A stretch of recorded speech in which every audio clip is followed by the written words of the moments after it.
Kessiah Paladin is the last damn thing I need right now, but there's really nothing we can do about it for the time being. Are you blushing? You're so warm.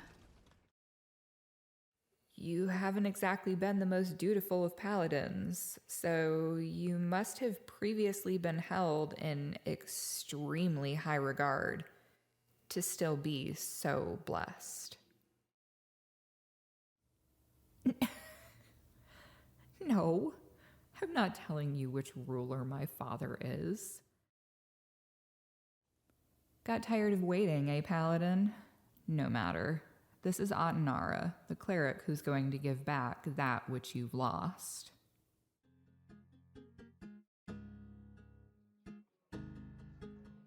Oi, Knight. Have you been hearing a bleeding word I'm saying to you? I can only guess that you didn't hear a bit of it, judging from that spaced out look on your face.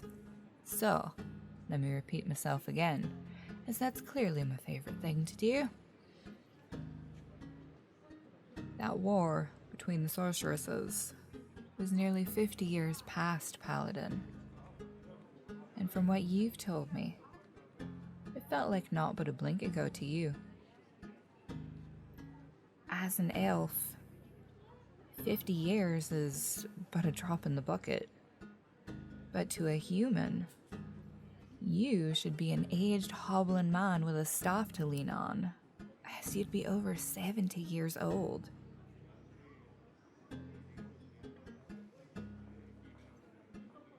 Yet, here you are, spry and lively as a spring chicken, looking maybe 20, 30-ish. Not that it's necessarily polite to ask, but you understand why I bring it up. And running about in all that heavy plate with a big honkin' sword to boot.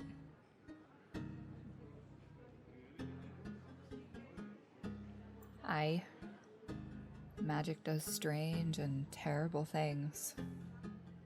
I was much younger and more inexperienced with what I could do then. I had no choice but to zap you out, despite it not being something I should have been capable of doing. It was instinctual, done out of necessity and fear. And that's probably why you not only moved through space, but also time. Yes, fear.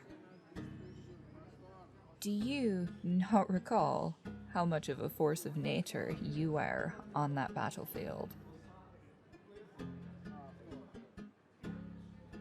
You put the fear of your god into many over those few days, Paladin. And those who didn't heed the fear were felled by your blade to lie in heaps at your feet. When you were charging in my direction with the flames of battle in your gaze, I did what I needed to preserve myself.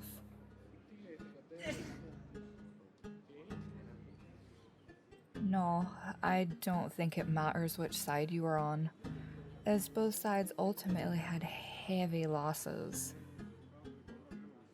Princess 𝚤𝚘𝚢𝚐 ended up surrendering when she saw how many people had died because of her stubbornness. And Princess 𝚤𝚤𝚤𝚢, daughter to King 𝚤𝚊𝚛𝚎𝚢, she was so heavily wounded that even the strongest of magics couldn't save her.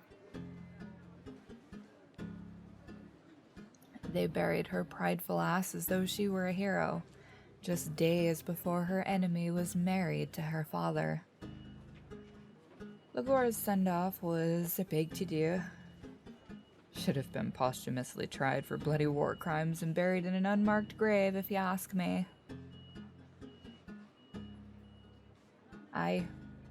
May the archfiends cuddle them both severely, in due time, preferably with thorned gloves on.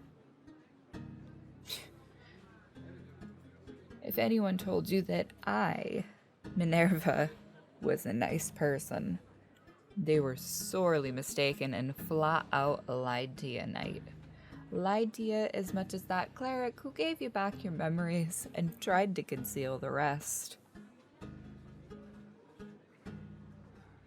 You really did connect with that tiefling girl, didn't you? No, I'm not here to judge you. But honestly, if you do get to meet up with her again, and I hope you do, try not to be too hard on the wee thing, would you? Yes, I understand that you don't quite get it.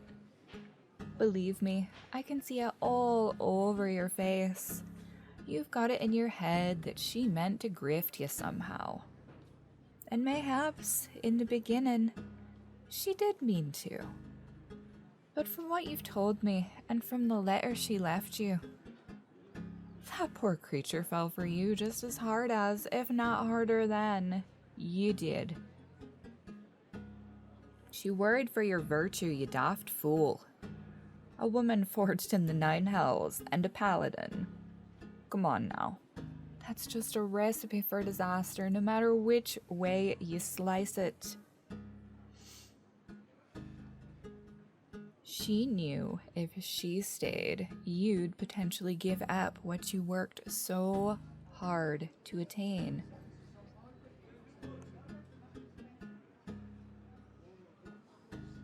Your status and favor with your deity are a part of you, 𝐂𝐥𝐢𝐜𝐤. This girl didn't want to be responsible for you losing part of yourself on her behalf. Means she likely had to lose part of herself for someone once, and it obviously didn't go in her favor. So she chose to free you of thoughts of her, a selfless thing that was likely hard as hell for her to do, and you're still going to pursue her. I can't decide if that's romantic or absolutely brain-dead foolishness. You remind me of an idiot half-elf I knew once, back during that very same war I zapped you out of. From what you've told me of your girl Kessiah, she's likely gonna knock you into next week once you do find her. My half-elf? No, I've not seen them in decades. Been 30 years at least. We were traveling companions, but beyond that, well, feelings were a bit one-sided. Not good for either of us, so we parted ways, as you do. When you're sensible, at least. I'll always think of them fondly. But also always think about how many times I'd have rather bashed their full head in than had to have another conversation with them. Capable, but not always the quickest on the uptake, if you catch my meaning. Yes, to bring it back around to your search for this tiefling girl. If she's been trying to keep a low profile, you're gonna have a hell of a time finding her. Red-skinned daughters of archfiends don't just walk around with their faces and horns bared for the world to see, you know. Excepting in certain cities, of course. How long has it been since you saw her last?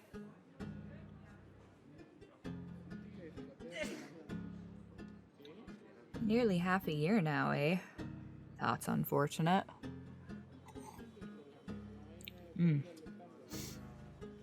That reminds me. I heard tell that farther down the continent, in a little island in the southeastern sea, there's been a rather unusual group that's been stirring some interest. Oh, it was all the buzz a month or so back, but I don't personally know much about it. All I know is that sailors were running their gobs about some new stop with all sorts of culture, food, and apparently a melting pot of knowledge. Alflin Elder was the name of the new settlement, I believe.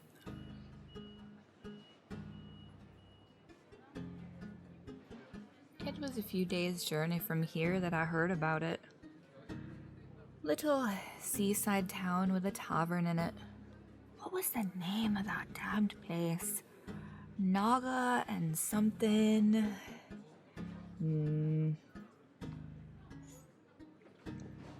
That was it. Naga and the Goat was where the sailors had the sort of loose lips that should have sunk their ships. Oh, the barkeep there was some flavor of Scaly herself, if I recall correctly. I'm surprised I remember any of it, honestly. May have hit the mead a bit too hard. Something about the air by the sea makes me nostalgic, and not in a pleasant way. Too many harsh memories. Too many years gone by. Too many tears already shed.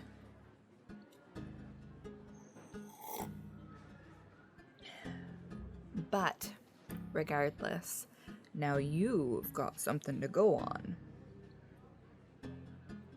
A crumb, perhaps, but better than nary a bite at all, eh? If nothing else, I'm sure the barkeep will be able to give you a more solid lead. If your girl tends towards warmer climates, continuing further south along the coast certainly does seem like the best plan of action. Best of luck to you, Paladin. Next round's on me.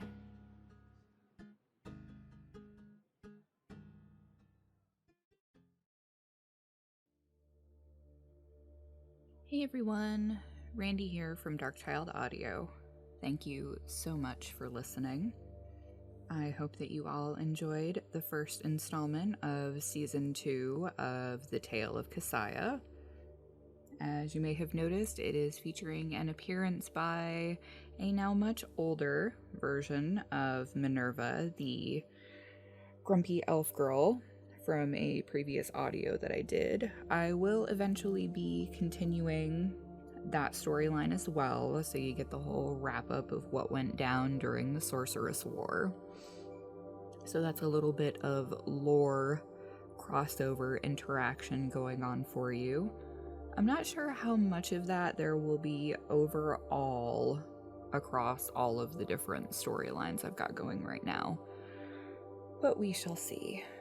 So, if you enjoyed what you heard, be sure to drop a like and subscribe to the channel.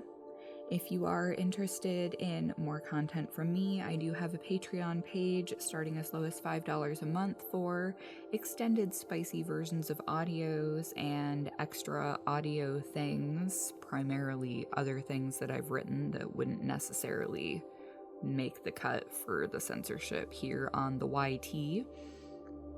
And if you're more of a one-time donation type of friendo, I also have a Ko-fi page, and you can drop any amount that you're comfortable dropping there. On top of that, I also do audio commissions, both safe for work and age restricted.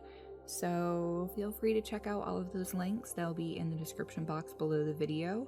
And right now we're sitting at about 1,230 subscribers, and I'll be able to apply for monetization again on July 14th. So everybody keep your fingers crossed that I've gotten rid of all of the content they think is repetitious, and hopefully we can start getting some ad revenue. Every little bit helps. So thank you again, everybody, and I will catch you all in the next one. Take care.